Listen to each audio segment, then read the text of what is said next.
Hey, welcome back to SupeRonpoNatural, the series where I, Ronpon, recap and review every single episode of SupeRnatural. There are about 1 million episodes, so if you want to help me get to the end and help support me, hit up my Patreon at patreon.com/Ronpon. Only if you can afford it. Doing this for free. Or if you'd rather support me non-financially, if you go down to the comments, there should be a pinned comment that has a poll, and I'm using the responses to that poll for this game show idea I'm working on. It's short, it'll be like 10 to 20 questions. I'll probably edit the poll for new polls, so I can't tell you exactly how many, but it's fun questions like what's your favorite kind of chocolate bar, stuff like that. And if you see a link to a poll down there, that means it's active, and it would really help me out if you could do it. Every single response helps because I don't get that many. So thank you in advance to anybody who fills out that poll, and especially to anybody who subscribes to my Patreon. I only have 2 subscribers right now, so it really means a lot. Now, with no further ado, let's hop into Season 1, Episode 8, Bugs. We're at a building site. A couple workers are chatting. One of them was Darkseid in Smallville. You're welcome if that was bugging you. See what I did there? Isn't that clever? There's a rumbling. The ground is shaking. Based on the episode title, I'm gonna guess it's a bunch of bugs. Darkseid falls into a hole and hurts his ankle. We hear buggy sounds. I literally shivered at this part. I hate bugs so much. There are bugs everywhere. I hate this. He calls out for help. Oddly, despite having hurt his ankle, he doesn't use his damn hands to get these bugs out of his eyes and ears, but let's just assume he also broke both his arms. I'm so itchy right now. His buddy finally makes it back, only to discover that he's basically been eaten from the inside out. And the scene, mercifully, ends. Sam and Dean are at some biker bar, with Sam reading on the car like some nerd. Some sexy nerd. Dean walks out, having won some money hustling pool. Sam calls it dishonest, but dude, you guys lie all the time. Hell, the whole of the Bloody Mary episode revolved around you having kept a secret from Dean. Plus, get used to it because your money making only gets less honest from here. I won't spoil it, but it rhymes with schmedit, schmard, schmod. Anyway, Sam thinks he's found a case. There's a guy who's supposed to have died from mad cow. Dean saw it on Oprah. He's embarrassed that he watches Oprah. I find it charming. One of my favorite things ever is when people like things that you wouldn't normally expect them to like. I love it. The authorities think it's mad cow because of brain deterioration, but his brain seems to have disintegrated in about an hour. And they're off to Oklahoma. They find the guy's coworker, Travis. They claim the dead guy, Dusty, was their uncle. Travis says Dusty was bleeding from his ears, nose, and eyes, but he didn't have any dementia or loss of motor control, which would usually be there if it was actually mad cow.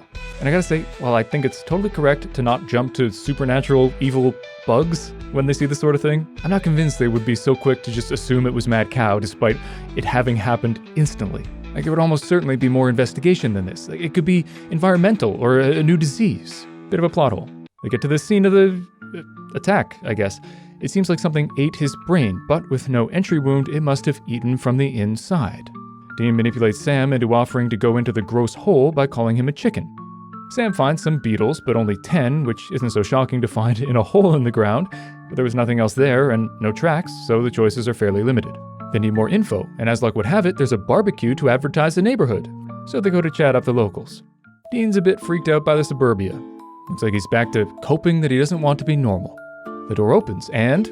wait, it's not a pretty girl? Am I watching the right show? Whatever, it's Larry, the developer. He assumes they're gay, and to the credit of the show, it's not necessarily played as a bad thing, although Dean does show a bit of distress. Sam plays it off well though, all soap talking aside, and clarifies that they're brothers. Larry says 18 months ago the area was just scrub brush and squirrels, but now they've developed it into a nice place to live. For people. Not so much for squirrels. Or, bugs. Larry likes the area so much, he moved in with his family. He introduces his wife, Joni, who introduces Linda, the head of sales. Linda also assumes they're gay, but again, despite Dean's discomfort, it's not played as a bad thing, which is pretty good for 2005. Dean notices a jar of bugs. Turns out Larry's son is super into them. Suspicious! Back to Sam, who's listening to Linda prattle on about her steam shower. But Sam notices a tarantula walking along a table with a kid watching. Those who've seen Season 8 may notice that the kid plays another character later on, but I won't spoil who he is. Also, fans of Letterkenny will recognize him as... but in this one, he's just a kid who likes bugs. And spiders. Are spiders bugs? They're not insects, they're arachnids, but are arachnids bugs? I was actually discussing this very topic at the cottage last weekend. Let's look it up. Whoa. According to reconnectwithnature.org, true bug is actually a kind of insect. Which means spiders are definitely not bugs, at least in the technical sense. True bugs are insects in the order of Hemiptera. Hemiptera. Hemiptera, which I'm totally going to use for some fantasy bug cult in a story. That's a great name. The Order of Hemiptera. They're distinguished by the fact that they're able to suck up juices through their proboscis. These include aphids, cicadas, and bedbugs, and a bunch of others. As said, bug is used colloquially to just refer to all sorts of creepy crawlies, so I won't get too bogged down on the... That was an accident. So I won't get too bogged down on the semantics. But it's nice to learn, because knowledge is power! Anyway, Sam picks up the tarantula, because of course Sam likes spiders. He totally seems like he was that kind of kid. He gives the spider back to Stuart, who complains that his dad is ashamed of him. Sam can relate. Larry notices this. We learn the son's name is actually Matthew, but Stuart is way more fun to say, so I'm totally just gonna say Stuart. Anyway, Larry takes Stuart away. Side note, holy moly, the father-son casting is incredible. They actually look like father and son, especially around the mouth. Keep an eye out for it, it's eerie. Or maybe I'm just doing that thing where I see similarities where they're not. Let me know. Sam mentions to Dean that the father-son relationship reminds him of their dad. Dean doesn't get it because their dad treated him way differently. Read better than Sam. Because, for example, Sam would rather play soccer than learn bow hunting, weirdo. Dean learned that there have been other strange deaths of late. About a year ago, before they broke ground, a surveyor dropped dead on the job. Cause of death? Severe reaction to bee stings. Bugs. Fun fact, bees are not true bugs, or hemiptera, but rather from the order of Hymenoptera. Nice. But as I said, we're just going to use the colloquial usage of bugs, so I'm not going to get on the show's case for this one. They discuss what would make different kinds of bugs attack. Could be a haunting, but there's no evidence of ghost activity. Could be controlled by someone or something, like maybe someone with an affinity for creepy crawlies, who likes to prank people with bugs. Like, you know, Stuart. They sneak into an empty house. Dean wants to try the steam shower. Sam begs him. Another great unnecessary character moment, and you know I love him. Linda, the head of sales, lets down her hair and starts stripping. Oh yeah. She's watching a show about skeeters. A large spider crawls across her face and she is barely phased. If that happened to me, I'd be burning that house to the damn ground. She's in the famous steam shower. You think? No, you won't see anything. Then terribly animated spiders start crawling out of the wall. Seriously, this is some of the worst animation I've ever seen. She freaks out, busts through the glass and dies. Covered in spiders. Yuck. Back to the boys. Dean's enjoying the shower, but Sam interrupts him to say that someone else was found dead. Dean pokes his head out. Adorable. They go to Linda's house as her body is wheeled out. They meet with Larry, who's like equal parts sad about Linda and sad that it'll affect his sales in the neighborhood. Pretty eyes. The boys break into Linda's house to check for bugs, and they find some fake-looking spiders, which makes Stuart look even more guilty. And again, spiders aren't true bugs, but we're forgiving it for the colloquial use. I need to stop using the word colloquial. It's such a mouthful. They see Stuart get off the bus and walk into the woods. They follow him. He's watching a stick insect. Also, not a true bug, if you're wondering. They confront him about his love of insects and the woman who died from spiders. And the fact that he had literally used a spider to freak out that specific woman the day before. Incredibly fishy. But he denies it and he seems genuine. He also agrees that there's something going on with the insects. And the arachnids. If you say insects and not bugs, I'm getting semantic up in here. He's tried telling his dad, but he won't listen. And while I agree that his dad is a tool to his son, this is one of those times when the truth is just too ridiculous to actually believe. Sam and Stuart bond over being misunderstood by Daddy. Sam says it'll get better in college. Dean says the kid should stick with his family. Yeah, these two have some daddy issues. Don't we all? They get to a clearing. Turns out Stuart has been keeping track of insect populations for a science class. They're all congregating in that clearing, though he's not sure why. They see a mound, which turns out to be a bunch of worms. There's something underneath. Dean reaches in, which is gross, but not that gross. Worms don't have legs, so they don't bother me as much, and he pulls out a skull. Alas, poor Yorick. They drive up to the Department of Anthropology at the college with a bunch of bones they found in the unmarked grave. They think the bones indicate that there are some spirits with unfinished business. They have a heart-to-heart about their daddy issues, how Sam thinks their dad was/is disappointed in him for wanting a normal life. Dean says their dad was never disappointed in Sam, that he was just worried about what would happen to his kid if he wasn't around. That he would swing by Stanford whenever he could to secretly check in on Sam. It's a nice moment. Sam asks why their dad didn't say anything to him, and Dean points out that it's a two-way street, and Sam never reached out to their dad either. Which is fair, but to be even fairer, I think the overbearing dad who chased his son away kinda has to make the first move. The prof says the bones are 170 years old, probably Native American. The historical record says there were no native settlements there, but there was a lot of relocation of native peoples at the time that was just under the table, so it may not have been documented. However, there's a tribe nearby they could check with, so they head on over and talk to an old native guy. In Canada, we say indigenous, but I'll just stick with the show's nomenclature. They tell him they're students at the university, and he immediately calls him out for lying. And he calls him out again while he plays solitaire. But he sees right through him. They ask about the development. They say they think something bad is happening that's related to some old Native American bones they found there. He says his ancestors lived there 200 years ago, but the cavalry came to relocate them. They resisted, and then on a night when the moon and the sun shared the sky as equals, the cavalry came and murdered people and did other stuff that I don't think I can say on YouTube. They did this 6 nights in a row, and on the 6th night, when the sun rose, every man, woman, and child still in the village was dead. The chief lay dying and whispered to the heavens that if a white man controlled his land again, nature would rise up and protect the valley, and bring as many days of misery and death as the cavalry brought upon his people. And on the night of the 6th day, none would survive. Which explains the bugs, but it doesn't explain why it's only bugs.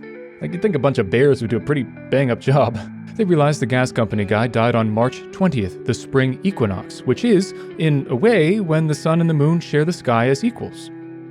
I mean, that's not really how it works, but whatever, we'll just give it to him. What's more, the 6th night is tonight. And if they can't break the curse, they gotta get out of its way. So they have to warn everyone to leave. Back to Stuart. He's investigating the yard and hears gross sounds coming from a hole. No, wrong hole. There's actually cockroaches which start teeming out of the ground. Dean calls Larry, pretending to be the gas guy, and says that there's a mainline gas leak in the neighborhood. But Larry knows the gas guy and Dean ain't him, so Sam calls Stuart and tells him to get his family out, says to make him listen. Dean realizes that's terrible advice and tells the kid to not tell the truth under any circumstances because they'll think he's nuts. And as you know by now, I agree wholeheartedly. He says instead to tell them he has a sharp pain in his right side and has to go to the hospital. The old appendix-a-roo. Classic.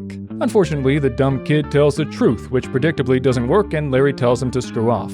Stuart tries to get him to listen, but he refuses. Again, he's not being a very caring dad here, but on the other hand, I don't blame him for not wanting to abandon a whole development project because it's supposedly cursed. Unfortunately, it's too late, as they hear buzzing, then see a cloud of bugs flying towards them.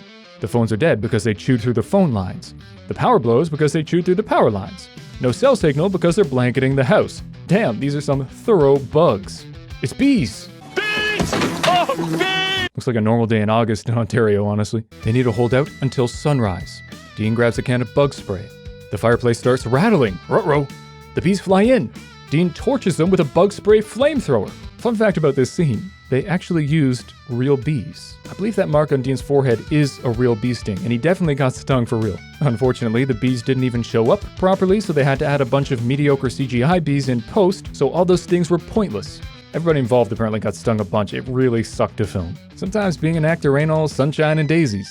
Anyway, they make their way up to the attic, somehow getting there faster than a bunch of bees, which can fly, but let's move past that. Unfortunately, there are holes in the attic ceiling. Termites are eating through the wood. More bees get in. Dean torches them, but seriously, at this point, they would all have so many bee stings that I'm pretty sure they'd all be dead, right? Huh. Okay, so according to the U.S. Agricultural Research Service, the average adult can withstand more than 1,100 stings. All right, that's more than I expected, but still, they'd be covered in bee stings. Like, the venom would at least be messing them up at this point. And if one of them was allergic, they'd be screwed. The roof collapses. More terribly CGI'd bees fly in. Dean burns a handful of them while the vast majority just fly around without stinging anyone. Worst assassins ever. They all huddle up, but then the sun comes up remarkably quickly and the bees leave. And look at their faces. They each have like a couple stings on them. It's so dumb. This is the worst part of the episode. Anyway, it's the next day. The boys pull up and see that the family is moving out. Because, you know, the curse.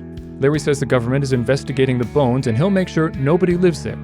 Although I guess technically they just need to make it so no white people live there, but I guess it's easier to sell that nobody should live there rather than selling a segregated neighborhood. On the bright side, he and his son are getting along better now, so he's not too fussed about the enormous career setback. The boys like this, especially Sam, for obvious reasons. Stuart is throwing out his bug stuff because bugs understandably freak him out now. Then we get our 10-second quota of overarching story where Sam goes, "I want to find Dad," and Dean says, "Me too." Sam wants to apologize for the things he said to their dad when they were fighting, now realizing he was just doing the best he could. Dean reassures him. Within 5 minutes, you guys will beat each other's throats. Ish. Then they head off again. And that's the episode. I don't know, this one wasn't for me. The CGI was pretty bad, and that last scene made no sense in so many ways. It was dumb. Wouldn't the bees have attacked sooner? Wouldn't they fly faster? Wouldn't they have stung more than, 6 times? Ugh, whatever. 6 out of 10. Did not care for it. And I swear it's not because of my bug phobia. Okay, it's not only because of my bug phobia, but hey, at least it led to us learning a bunch of stuff about bugs. I'll call that a win. And if you disagree or have any other thoughts, let me know in the comments. Or give your favorite bug fact. Also, check the pinned comment for that poll. If it's there, then it means I'm still looking for answers, and they really help me out. As I said, I don't get a ton of answers, so every answer helps a lot. I promise it's short and fun. Please back me up in the replies. Anyway, that's it for me. Thank you for watching, and I hope to see you in the next video. Stay safe, stay sane, and stay smiling.